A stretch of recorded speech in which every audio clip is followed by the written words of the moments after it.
20th century conductor Sir Thomas Beecham once said, rather patronisingly I should add, brass bands are all very well in their place, outdoors and several miles away. Well, the ordinary Victorian folk up north couldn't have disagreed more, as the brass band was at the very heart of countless towns and villages. In the heyday of the mid-19th century, there were over 100 brass bands in North Yorkshire alone. During the week, I went to meet the Harrogate Brass Band's musical director, Steve Morland, during rehearsals in the Valley Gardens. It's probably because I come from Wales, but I always thought that brass bands were associated with, coal mining and all that business. But it's not the case here, is it? Well, you're absolutely right. And in most parts of Yorkshire and Lancashire and around the country, that's definitely the case. In Harrogate, we have a very different kind of industry, if you like, and the industry became tourism at the Victorian times. People coming here to take the waters and the treatments and so on, and bands were needed to entertain them. So there were a number of bands sprung up around the turn of the century in Harrogate. None of them exist to this day, sadly, but we've reformed in the last 40 years and we're carrying on some of the great work they did then entertaining people. In 1835, the British Association for the Promotion of Temperance was formed by Christian groups as a society promoting personal morality with a pledge not to drink spirits. Playing in a brass band was seen as a positive pastime for the working classes and society as a whole. Music was very elitist at that time, of course, so for any one person to be able to come along to a band room, pick up an instrument and have a go, it was a really big thing, and it's a really big thing in music in this country. And what about nationally? Is the brass band movement in a healthy state? I wouldn't say it's in a healthy state. The bands are still on the drop nationally, but the quality that they produce is fantastic. And you have to bear in mind, of course, these are exclusively amateur musicians. Everybody here, music is their hobby. It's not something you do professionally. So they're not getting paid for it? Absolutely not, yet you hear some of the best bands in Britain, they perform on the highest level with all the best professional musicians. Brass bands have a long tradition of competition. There are about 20,000 players nationwide playing in some 500 competing bands. In fact, participating in contests is one of the main highlights for players. But of course it takes a lot of practice to become champions. OK, from the key change.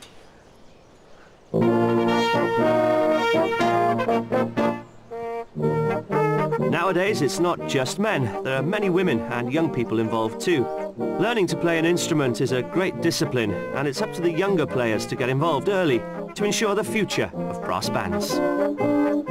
Despite the teetotal origins, playing in such a band is a great social event, and if you'll pardon the pun, they've horned me in to join them down the pub. How could I refuse?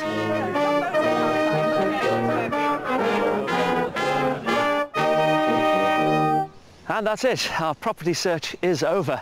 And I think it's fair to say that we've shown Kyle and Rebecca three very different properties, all of them with huge potential. The question now is, which one of them, if any, will be their first together home?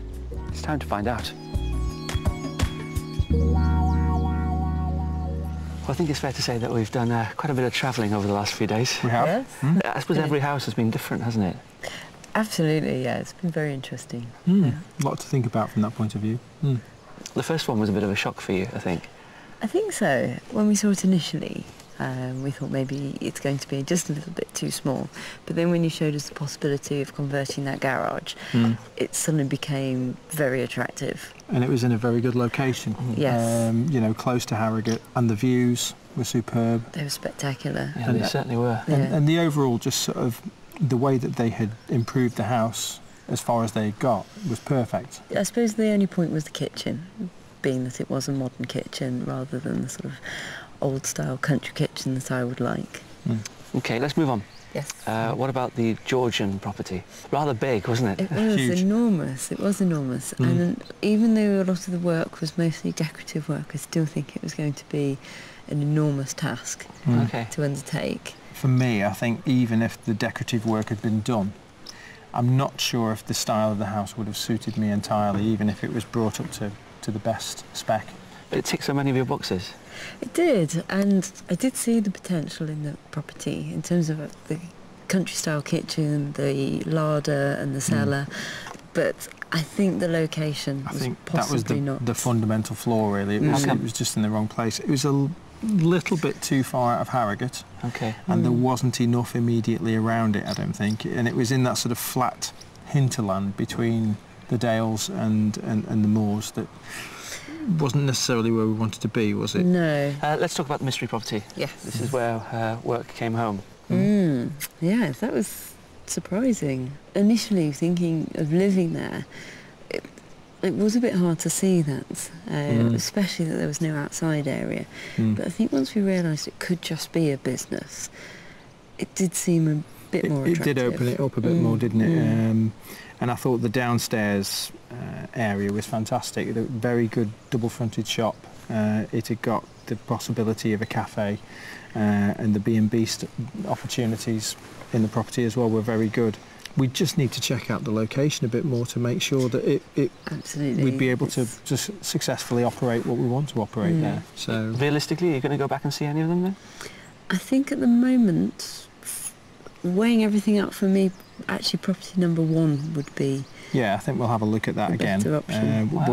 We'll perhaps tie it into looking at some other houses in the area for the first time. Research the area around the mystery property. Has this the last few days helped you at all? Yes, it has. Yeah. Yes, we haven't seen much of the Harrogate area, so to get to know that as an area has been fantastic.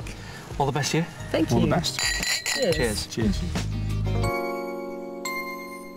You know, it can very often be tricky finding that perfect house, but Kyle and Rebecca have the added pressure of it being the first property that they're hoping to buy together. Of course they want it to be absolutely perfect.